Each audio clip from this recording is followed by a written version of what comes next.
Les princesses, bonjour. Alors, cette semaine, c'est la paracha de Yitro.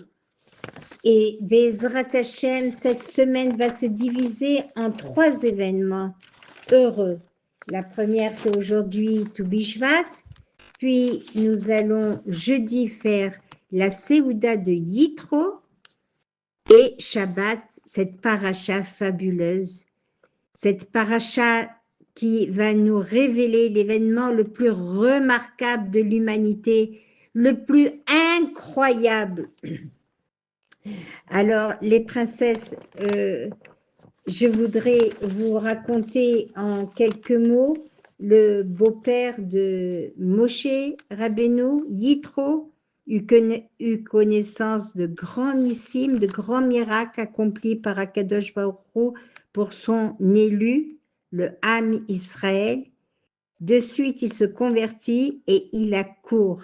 Il quitte Midian pour rejoindre le Machané, le camp des Bnei Israël, accompagné par Tzipora, la femme de Moshe Rabbeinu, et de Gershon et Eliezer, ses 2 fils.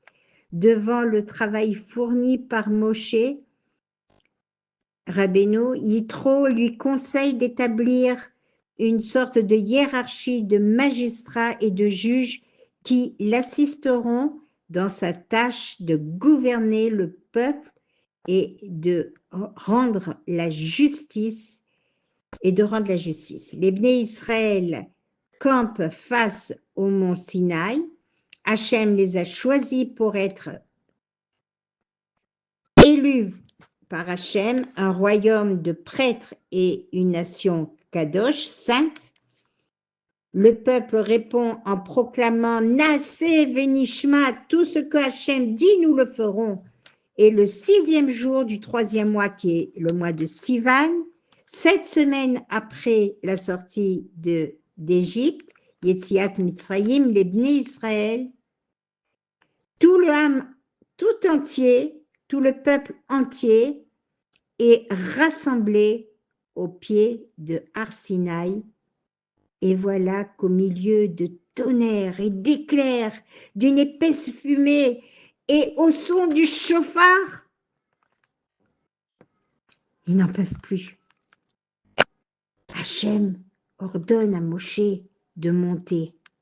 Hachem proclame alors à Sarah, à Diparot, les 10 commandements, croire en Hachem, rejeter l'idolâtrie, ne pas invoquer le nom d'Akadosh Baruch Hu en vain, observer le jour du Shabbat, honorer ses parents, ne pas commettre de meurtre, ne pas commettre d'adultère, ne pas commettre de vol, ne pas porter de faux témoignages, ne pas convoiter ce qui appartient à son prochain. C'était trop fort. Trop fort pour les Bnei Israël qui demandèrent tout de suite à Moshe que ce soit lui qui reçoive la Torah d'Hachem et qu'il la leur transmette. Ah, quel paracha! Alors, les princesses, jeudi soir, les Juifs d'origine tunisienne et certaines villes d'Algérie ont l'habitude, le 5e jour de la semaine, jour où le poisson a été créé, de marquer jeudi soir la paracha de Yitro par une séouda particulière, un repas en l'honneur de Yitro. Ce festin concerne les jeunes garçons et les mets sont servis dans des dinettes ou des vaisselles miniatures.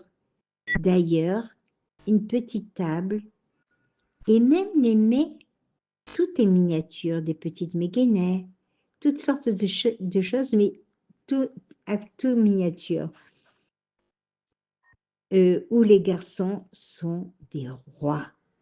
Une fête qui marque l'enfance, en tous les cas, elle a marqué la mienne, d'aimer, même si je ne suis pas tunisienne, d'aimer un pigeon par garçon, une effervescence dans les maisons avant et pendant cette séouda, un va-et-vient entre familles.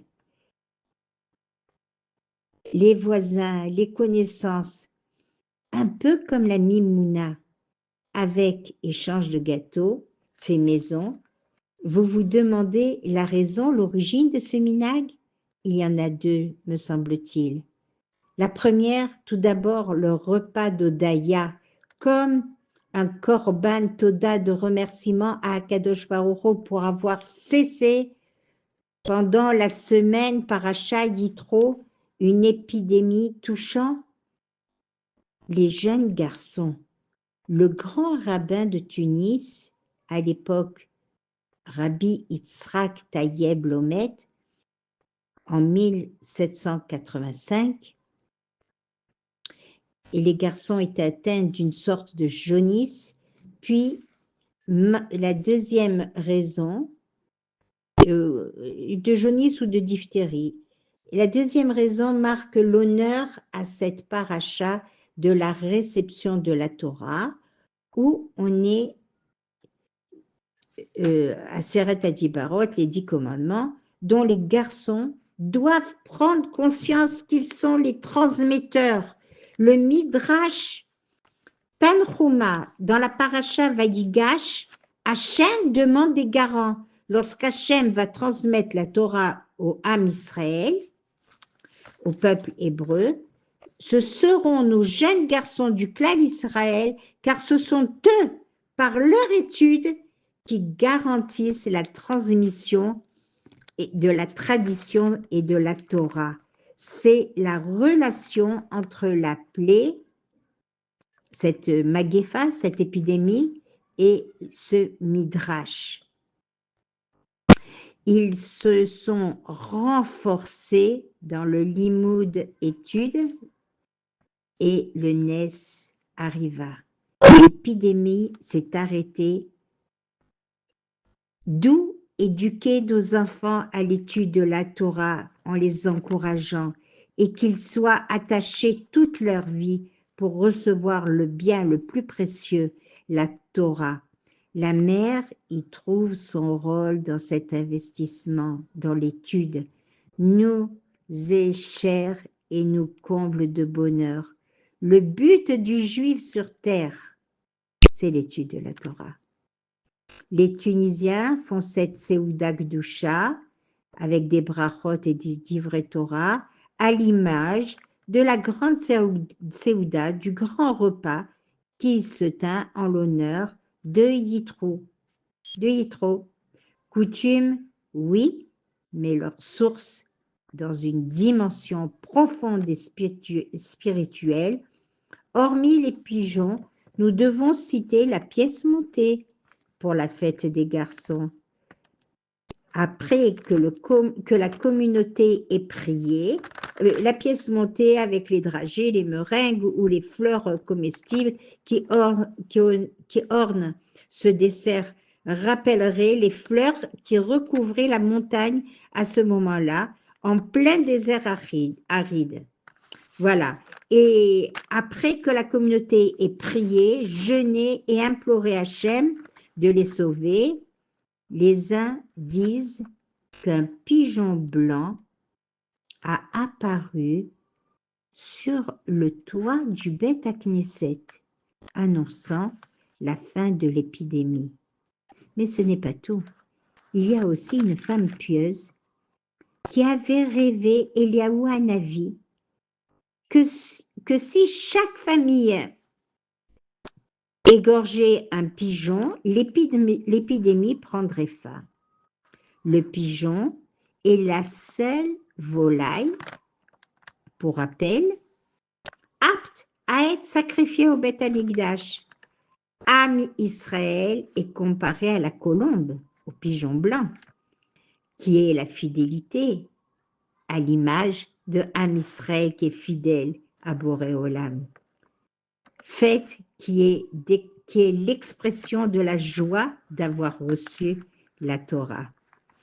Alors, mes princesses, j'espère vous avoir convaincu sur l'aspect spirituel de cette fête, la fête des garçons, la fête de Yitro, au-delà de la radin, culinaires, les coutumes culinaires qui expriment la joie spirituelle et atmosphère de Gdusha en l'honneur d'Hachem et la Torah. Voilà, très bonne fête. Mais avant de vous dire Shabbat Shalom, je voudrais vous raconter une petite histoire. Rabbi Yossi dit que tous tes actes soient accomplis au nom du ciel. C'est un Pirkei Avot. Rabbi Hanina ben Dossa, regardez tous ceux qui montaient à Yerushalayim, emmenant avec eux de précieux dons et offrandes, korbanot, pour le Beth Amikdash. Combien aurait-il voulu se joindre à eux et apporter lui aussi quelques merveilleux cadeaux pour Akadosh Baruch Hu. Hélas, Rabbi Hanina était très pauvre. Il n'avait rien qu'il puisse offrir au Beth Amikdash. Il erra tristement jusqu'à ce qu'il se retrouva tout seul dans un champ désert. Soudain, il aperçut une pierre intéressante sur le terrain. Elle était très grande et très belle. Quelle idée magnifique, se dit Rabbi Hanina. Je vais amener cette pierre au Beth Amikdash comme cadeau de ma part à Kadosh Baruch Hu. Rabbi Hanina courut chez lui prendre ses outils. Il découpa la pierre et la polit jusqu'à ce que ses couleurs brillent magnifiquement. Ce fut un dur et laborieux travail. Elle fut finalement apte à décorer le Beth Amikdash. Mais comment pouvait-il la porter là-bas? Il chercha quelqu'un pour l'aider. Il avait besoin d'au moins de 5 hommes forts pour la porter. Et de plus, il fallait les payer. Que devait faire Rabbi Hanina? Toutes ses économies se montaient à peine à 5 pièces d'or. Soudain, 5 hommes apparurent, comme surgis de nulle part. « Nous allons vous aider à porter cette pierre, lui dirent-ils.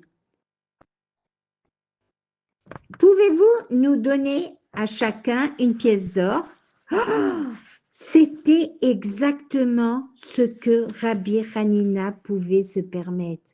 « Oui, accepta-t-il immédiatement. Je vous donnerai cette somme. Vous devez également nous aider à porter la pierre, Rabbi Hanina, dirent les hommes. Au moment où les hommes levèrent la pierre, Rabbi Hanina plaça lui aussi sa main au-dessous de la pierre pour les aider. Elle paraissait miraculeusement légère. Soudain, il se retrouva à Yerushalayim, au beau milieu du Beth Amikdash.